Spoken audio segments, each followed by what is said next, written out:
যিশু পুনরুত্থানের পরে অতি সাধারণভাবে অতি সাধারণ জায়গায় তিনি শিষ্যদেরকে দেখা দিয়েছিলেন।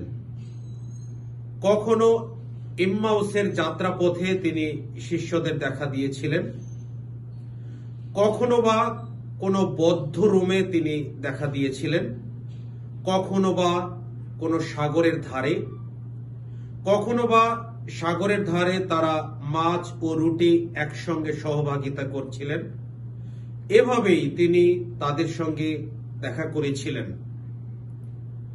এবং প্রত্যেকবার দেখা করার আগে ওই শিষ্যরা কিন্তু ভাবেওনি যে যিশু তাদের সঙ্গে দেখা করবেন বা দেখা দেবেন। মানে অপ্রত্যাশিতভাবেই যিশুর শিষ্যরা যিশুর দেখা পেয়েছিলেন। ঠিক তেমনি আমাদের জীবনেও অপ্রত্যাশিতভাবে যিশু আমাদের কাছে এসে পড়েন, আমাদের সঙ্গে দেখা করেন বা আমাদেরকে দেখা দেন। আজকের মঙ্গল সমাচারে আমরা দেখতে পাই তিনি টাইবেরিয়াস সাগরের ধারে যান এবং সেখানে শিষ্যরা সারা রাত মাছ ধরে পায়নি, সেখানেই তিনি যান। এই টাইবেরিয়াসটা কোথায় ছিল? এটা ছিল সেই গালিলিয়াতে। এটা কিন্তু খুবই তাৎপর্যময় যে গালিলিয়াতে তিনি টাইবেরিয়াস সাগরের ধারে গিয়েছিলেন। কেন? কারণ এই গালিলিয়াতেই যিশু তার প্রথম বাণী প্রচার শুরু করেছিলেন।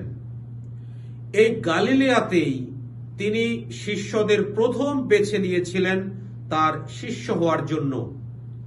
আর তাই তিনি ওই একই জায়গায় আসেন নতুন ভাবে, নতুন রূপে। তার মানে তিনি এই পুণ্য ভূমিতে আসেন তার এই নতুন জীবনের কাজটা শিষ্যদের সঙ্গে নতুন ভাবে শুরু করতে। আজকের মঙ্গল সমাচারে দেখি যে তিনি যখন যান তখন ভোর হয়েছে। শিষ্যরা সারা রাত মাছ ধরেছে, কারণ রাতেই মাছ ধরতো, রাতে মাছ ধরলে পাওয়া যায়। কিন্তু সারা রাত তারা কিছুই পায়নি, তাই হতাশাগ্রস্ত হয়ে তারা বসেছিলেন।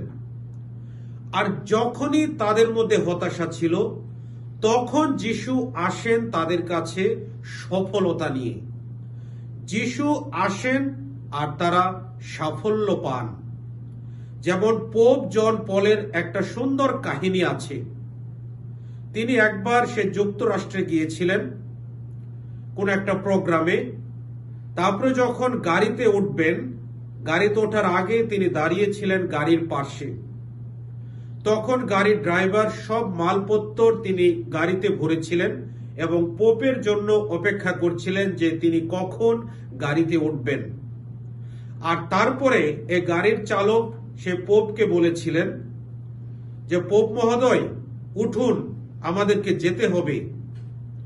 তখন পোপ মহোদয় ওই গাড়ির চালককে বলেছিলেন যে দেখো, আমি আগে অনেক গাড়ি চালাতাম, কিন্তু পোপ হওয়ার পরে আমি আর এই সুযোগ পাই না গাড়ি চালাতে।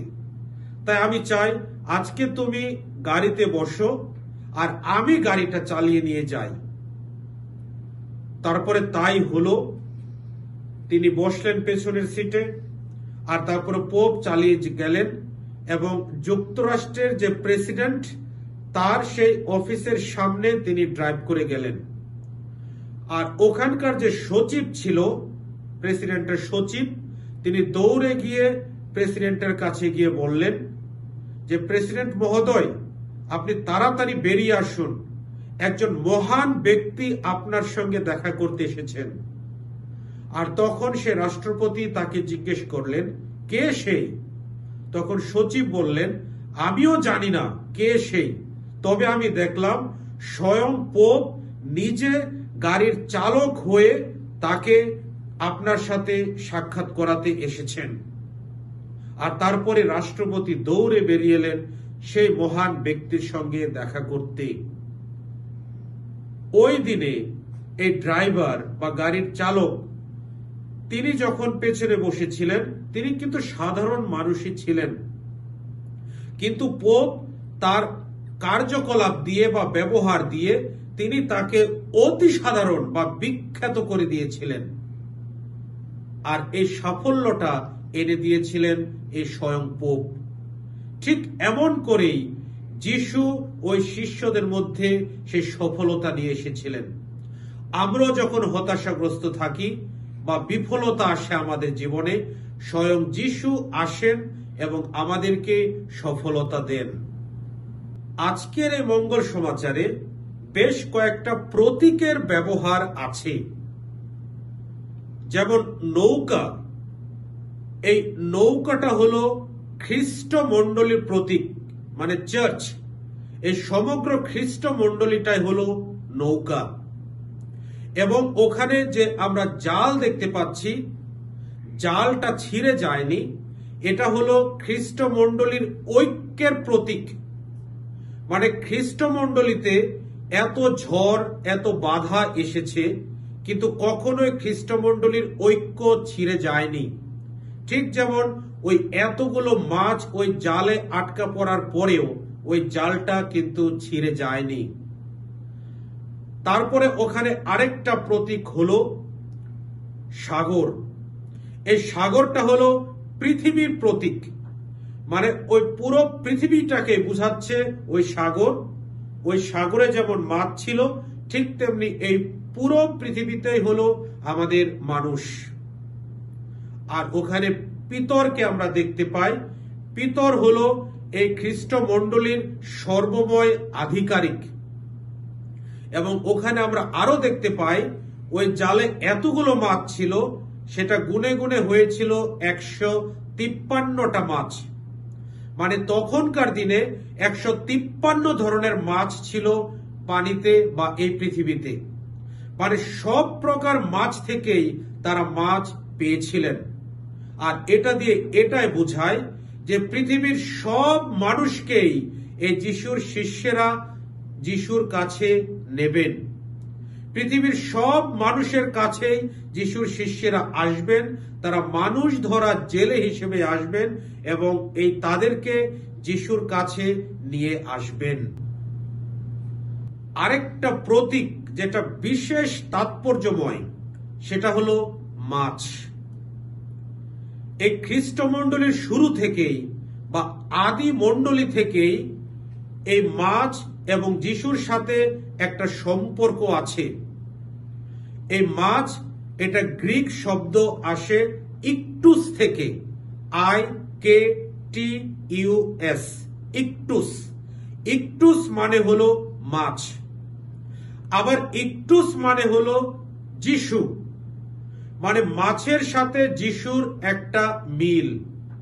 কারণ তখনকার আমলে আদি মণ্ডলীতে যখন খ্রিস্ট মণ্ডলীকে দমিয়ে রাখা হতো, তারা প্রকাশ্যে এই খ্রিস্ট মণ্ডলীর চর্চা তারা করতে পারত না।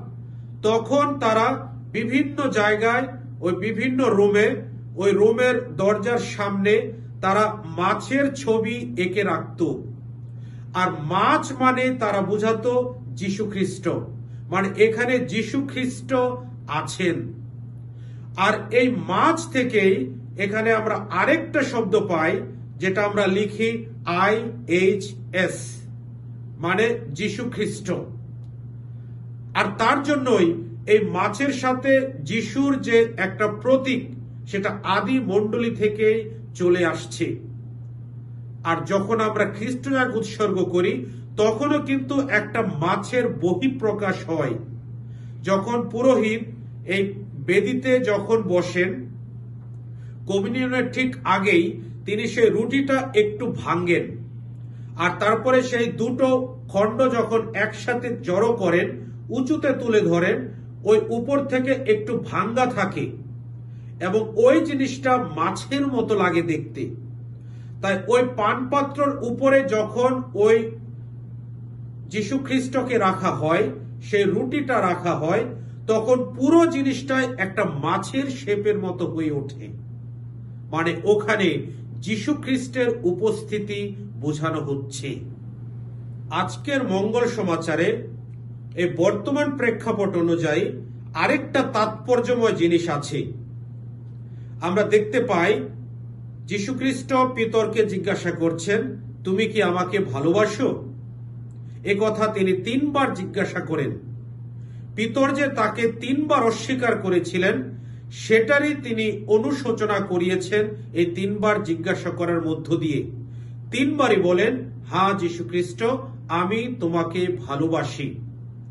আর তারপরে যীশুখ্রিস্ট বলেন, তুমি হলে পাথর, তোমার উপরে আমি এই মণ্ডলী গড়ে তুলব। আর এভাবেই তিনি তাকে মণ্ডলীর প্রথম পোপ হিসেবে নির্বাচিত করেছিলেন। তাই আজকে আমরা দেখতে পাচ্ছি তিনি পোপ নির্বাচিত করেছেন। পিতর ছিলেন মণ্ডলীর প্রথম পোপ। তিনি একজন দক্ষ পোপ ছিলেন।